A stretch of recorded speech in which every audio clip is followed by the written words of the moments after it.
Hello everyone, welcome back to my channel Enlighten with Saswati. So आज का हमारा topic है ओरिजिन ऑफ लिबरलिज्म. हमने लास्ट वीडियो में कवर किया था about the definition of liberalism.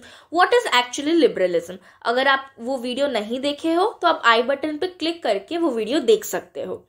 The origin of liberalism can be traced back to the Enlightenment period in the 17th and 18th centuries, primarily in Europe.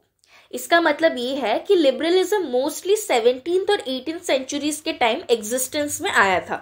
और specifically वो कहाँ आया था existence में? Europe में, क्योंकि यूरोप में उसके बहुत सारे फेमस एक्सपोनेंट्स थे जिसके वजह से लिबरलिज्म उधर पहले आया था. और अगर आपको एनलाइटनमेंट के बारे में समझना है तो मैं इसी वीडियो में आगे वो समझाने वाली हूँ. So firstly let's talk about the 17th century. उसमें सबसे इंपॉर्टेंट एक्सपोनेंट कौन थे? John Locke. और एक बहुत ही इंपॉर्टेंट क्वेश्चन है कि who is considered as the father of liberalism. So the answer is John Locke is considered as the father of liberalism. Locke's works, particularly two treatises of government, that is in 1689, argued that individuals possess natural rights to life, liberty and property. जैसे कि मैंने मेरे last video में बताया था कि liberty का मतलब क्या होता है, हमें कोई अगर फ्रीडम मिलता है और वो freedom validated by the government होता है. तो वैसे ही इधर उनका जो सबसे फेमस वर्क था जॉन लॉक का, that is two treatises of government, उसमें उन्होंने बोला था कि हर इंसान के पास एक नेचुरल राइट होता है और वो नेचुरल राइट लाइफ के लिए होता है, लिबर्टी के लिए होता है और प्रॉपर्टी के लिए होता है. तो जैसे कि हमने देखा कि इधर राइट्स के बारे में बात शुरू हुआ, उसके साथ लोगों के इंडिविजुअल राइट्स के ऊपर ज्यादा फोकस आया, इसीलिए उधर लिबर्टी आया और लिबर्टी की वजह से ही इस पूरे आइडियोलॉजी को हम लिबरलिज्म बोलते हैं. He proposed the idea of the social contract, where government authority is derived from the consent of the governed and exist to protect these rights. इसका मतलब है कि स्टेट सबसे इम्पोर्टेंट नहीं है. स्टेट थोड़ा सा इम्पोर्टेंट इसीलिए बस है ताकि वो लोगों के राइट्स को प्रोटेक्ट कर सके. और स्टेट को लोग ही बनाते हैं. लोगों के बीच एक इमेजिनरी कॉन्ट्रैक्ट होता है कि अगर हम एक स्टेट बनाएंगे, स्टेट हमारे राइट्स को प्रोटेक्ट करेगा और उसके बदले हम स्टेट के रूल्स को ओबे करेंगे for the welfare of the society only. तो उसी को हम एक बोलते हैं सोशल कॉन्ट्रैक्ट. तो उसी सोशल कॉन्ट्रैक्ट के थ्रू क्या हुआ था कि गवर्नमेंट जो था ना वो लोगों के कंसेंट से आया था. मतलब लोग हाँ भरे थे कि हाँ एक स्टेट होना चाहिए, इसीलिए गवर्नमेंट आया था. और गवर्नमेंट का मेन काम क्या था? लोगों के राइट्स को प्रोटेक्ट करना. तो लिबरलिज्म में सबसे इंपॉर्टेंट इवेंट्स क्या हैं? जैसे कि सबसे पहला है English Civil War from 1642 to 1651. The conflict between the monarchy and parliament in England highlighted issues of governance, sovereignty, and individual rights. It set the stage for later liberal ideas about limiting royal power and enhancing parliamentary authority. इसका मतलब क्या होता है? Monarchy का मतलब तो आप सभी को पता होगा. जब एक राजा रूल करता है उसी सिस्टम को हम मोनार्की बोलते हैं, जहां राजा रानी ये सब होते हैं. तो उस टाइम पे क्या हुआ था? पहले तो राजा लोगों का शासन चलता था. तो इंग्लैंड में तभी एक प्रॉब्लम क्रिएट हुआ और वो प्रॉब्लम किसके बीच था? राजा के बीच और पार्लियामेंट क्रिएशन के बीच. जैसे कि अभी डेमोक्रेसी है हमारा, India is a democratic country. तो इंडिया में हम ज्यादा किस पे फोकस करते हैं कि एक पार्लियामेंट होना चाहिए, पार्लियामेंट में लोगों के रिप्रेजेंटेटिव्स होने चाहिए और लोगों की बातों को सुनना चाहिए, लोगों के हिसाब से ही सभी डिसीजंस लेने चाहिए. तो तभी भी वैसा ही हुआ.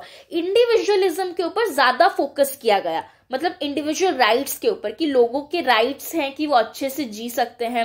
लाइक उनके पास सभी राइट्स है, खाने का, पीने का और अपने लाइफ को अच्छे से जीने का.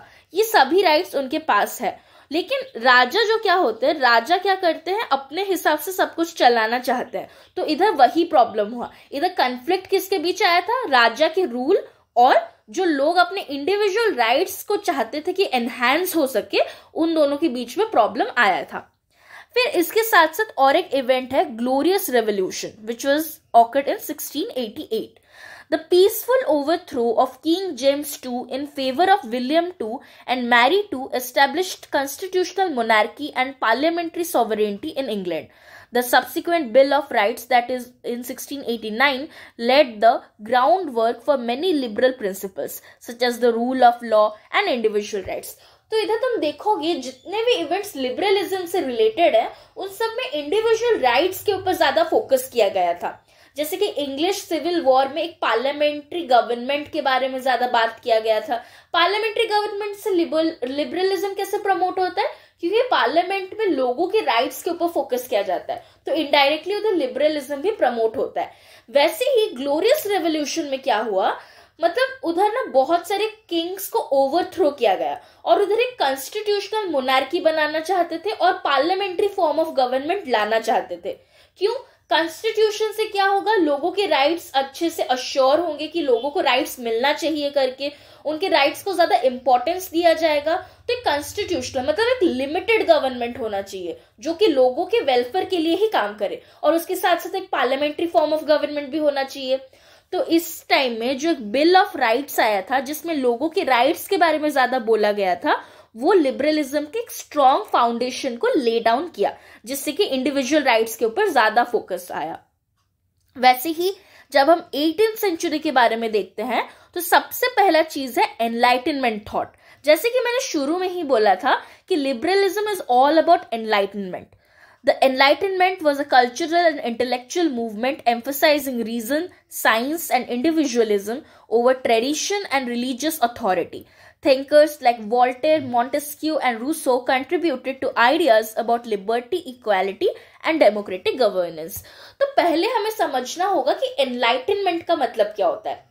Enlightenment ना एक मूवमेंट जैसा होता है. जैसे कि विमेन सफरेज एक मूवमेंट था. विमेन सफरेज क्या होता है कि विमेन को वोट्स मिलना चाहिए. वैसे ही एनलाइटनमेंट एक कल्चरल और एक इंटेलेक्चुअल मूवमेंट था जहां के लोगों को धीरे धीरे रियलाइज हुआ कि लोगों को उनके राइट्स मिलने चाहिए और लोगों को जो राइट्स मिलना चाहिए उस पर ज्यादा फोकस करना चाहिए. तो वही इधर दिया गया है. एनलाइटनमेंट प्रोसेस में क्या होता है ना, लोगों को एक रियलाइजेशन हो जाता है कि उनके राइट्स उनके लिए कितने इंपॉर्टेंट है and without their rights they can't live a proper and good life. तो वही इधर है. और ये जो एनलाइटनमेंट मूवमेंट था इधर ज्यादा लॉजिक के ऊपर फोकस किया जा रहा था, रीजन, रैशनैलिटी, साइंस के ऊपर ज्यादा फोकस किया जा रहा था और ट्रेडिशन और रिलीजियस चीजों को पीछे छोड़ दिया जा रहा था. मतलब रिलीजियस और ट्रेडिशन बिलीफ से ज्यादा इंपॉर्टेंट है रीजन, साइंस, ये सब. और इंडिविजुअलिज्म के ऊपर भी ज्यादा फोकस किया गया था. इसके एक्सपोनेंट्स उस टाइम पे कौन कौन थे एनलाइटनमेंट थॉट के, जैसे कि वोल्टेयर, मॉन्टेस्क्यू एंड रूसो, ये सब उसके एक्सपोनेंट्स थे जो कि लिबर्टी, इक्वलिटी और डेमोक्रेसी को प्रमोट कर रहे थे. फिर हमारा आता है American revolution. The Declaration of Independence in 1776 and the US Constitution embodied liberal principles, advocating for individual rights, democracy and the separation of power.